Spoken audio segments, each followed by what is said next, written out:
Bonjour à toutes et à tous et bienvenue sur Neuroscape. Aujourd'hui, nous allons explorer en profondeur le diagramme de classification des psychotropes développé par Derek Snyder, un modèle de référence qui a donné naissance à de nombreuses typologies des substances psychoactives. Comme nous l'avons évoqué dans la dernière vidéo, ce schéma divise les psychotropes en quatre grandes catégories: les dépresseurs, les stimulants, les hallucinogènes et les antipsychotiques. Il constitue une base essentielle pour comprendre comment ces substances interagissent avec notre système nerveux central. Dans cette vidéo, nous allons détailler chaque catégorie en analysant leur mode d'action, leur usage médical et les risques qu'elles présentent. Commençons par le premier groupe, les dépresseurs. Les dépresseurs, contrairement à ce que leur nom pourrait suggérer, ne nous rendent pas nécessairement dépressifs. Leur fonction principale est de ralentir l'activité du système nerveux central, ce qui induit une sensation de relaxation, de somnolence et dans certains cas une diminution significative de la perception de la douleur. Ces substances sont largement utilisées à des fins thérapeutiques, notamment comme anxiolytiques, anesthésiants ou analgésiques. Lorsqu'elles sont consommées à des fins récréatives, les dépresseurs présentent un risque élevé de dépendance et de surdose.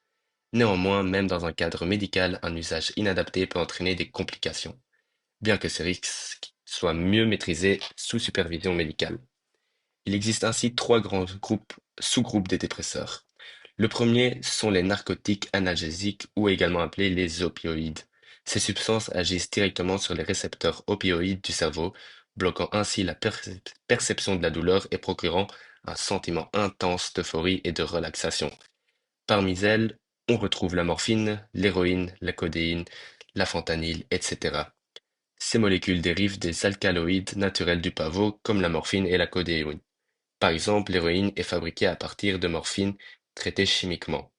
Leur usage médical est crucial dans la gestion des douleurs sévères, notamment en oncologie ou en post-opération. Le deuxième sous-groupe sont les sédatifs hypnotiques. Ces substances provoquent une dépression du système nerveux central, induisant une relaxation profonde pouvant aller jusqu'au coma. L'alcool, les barbituriques et certains somnifères comme le zolpidem appartiennent à cette catégorie. On les utilise généralement pour traiter l'insomnie et les troubles anxieux. Et ainsi, nous avons les benzodiazépines qui, eux, sont également des sédatifs hypnotiques. Ces molécules ciblent spécifiquement les récepteurs GABA, un neurotransmetteur inhibiteur du système nerveux central, ce qui entraîne une réduction de l'anxiété et une relaxation musculaire. Parmi les plus connus, on retrouve le Xanax, le Valium et le clonazepam. Elles sont prescrites dans le traitement des troubles anxieux, de l'insomnie et parfois pour prévenir les crises d'épilepsie. À l'opposé des dépresseurs, nous avons les stimulants. Comme leur nom l'indique, les stimulants augmentent l'activité du système nerveux central en le stimulant, améliorant ainsi l'attention, la vigilance et l'humeur. Certains stimulants sont prescrits pour traiter les troubles de déficit d'attention avec ou sans hyperactivité, ce qu'on appelle TDAH. La narcolepsie également, et dans certains cas, des formes sévères de dépression résistantes au traitement conventionnel. Les stimulants les plus puissants peuvent provoquer une surstimulation du cœur, parfois sans symptômes avant-coureurs, augmentant ainsi le risque d'accident cardiovasculaire, particulièrement chez les individus, ayant des prédispositions. De plus, en agissant sur le circuit dopaminergique, ces substances présentent un fort potentiel addictif. La dopamine, un neurotransmetteur responsable de la sensation de plaisir et de récompense, est le principal actif de l'addiction aux substances. Les stimulants sont principalement divisés en quatre grands sous-groupes, dont le premier sont les méthylxanthines. Ce sont les stimulants les plus répandus et socialement acceptés, regroupant la caféine présente dans le café, la théobromine présente dans le chocolat ou bien encore la théophiline contenue dans le thé. Leur mécanisme repose sur le blocage des récepteurs de l'adénosine, une molécule impliquée dans la régulation et l'induction de la fatigue. Le deuxième groupe sont les psychostimulants. Ce sont des substances augmentant considérablement les niveaux de dopamine et de noradrénaline dans le cerveau, provoquant une euphorie intense, une stimulation cognitive et physique également intense, ainsi qu'une suppression de l'appétit. On retrouve dans cette catégorie la cocaïne, les amphétamines, la méthamphétamine, les catinones, souvent appelées dead salt, etc. L'adéral, souvent prescrit pour les troubles de l'attention, en fait également partie. Certains ISRS stimulants forment également un autre groupe de stimulants. Ce sont les inhibiteurs sélectifs de la récapture de la sérotonine, également connus en anglais sous le nom de SSRI. Les ISRS stimulants sont des antidépresseurs stimulants comme la sertraline ou bien aussi la fluoxétine. En bloquant la récapture de la sérotonine, ils améliorent l'humeur et possèdent un effet légèrement stimulant. Les antidépresseurs stimulants sont essentiellement utilisés de manière médicale pour traiter l'anxiété et les dépressions. Les ISRS perdent en efficacité due à leur tolérance acquise avec des besoins de consommation plus grands, et les effets secondaires ne sont également non agréables et font face à l'émergence de nouveaux médicaments, notamment les psychédéliques. Le quatrième sous-groupe sont les inhibiteurs de la monoamine oxydase, également appelés IMAO. Ce sont le dernier grand sous-groupe de cette catégorie. Ces substances inhibent l'enzyme responsable de la dégradation des monoamines, donc des neurotransmetteurs dérivés d'acides aminés comportant un groupement d'éthylamine, donc anamine NH2, tels que la dopamine, la sérotonine ou bien aussi la noradrénaline, renforçant ainsi leur action et leur présence dans le cerveau. Les IMAO sont utilisés dans le traitement des dépressions résistantes et jouent également un rôle essentiel dans l'ayahuasca. Ils empêchent la dégradation rapide du DMT, prolongeant ainsi son effet jusqu'à plusieurs heures. L'ayahuasca est ainsi un mélange d'IMAO et de DMT. Le DMT est également connu comme un des psychédéliques les plus puissants et est beaucoup admiré pour son voyage intense en une dizaine de minutes. Le troisième groupe sont les antipsychotiques. Les antipsychotiques sont conçus pour traiter les troubles psychotiques en rétablissant l'équilibre mental. Ils réduisent ainsi les symptômes de la schizophrénie et des troubles bipolaires. On distingue ainsi deux générations d'antipsychotiques, notamment les antipsychotiques typiques, apparus dans les années 50 et qui agissent principalement sur la dopamine. Et l'autre génération sont les antipsychotiques atypiques. Eux sont introduits dans les années 80 et eux ciblent principalement la sérotonine, réduisant ainsi les effets secondaires moteurs et améliorant la tolérance du traitement. Ces substances peuvent induire des effets secondaires sévères tels que des troubles musculaires, une rigidité excessive ou une sédation marquée.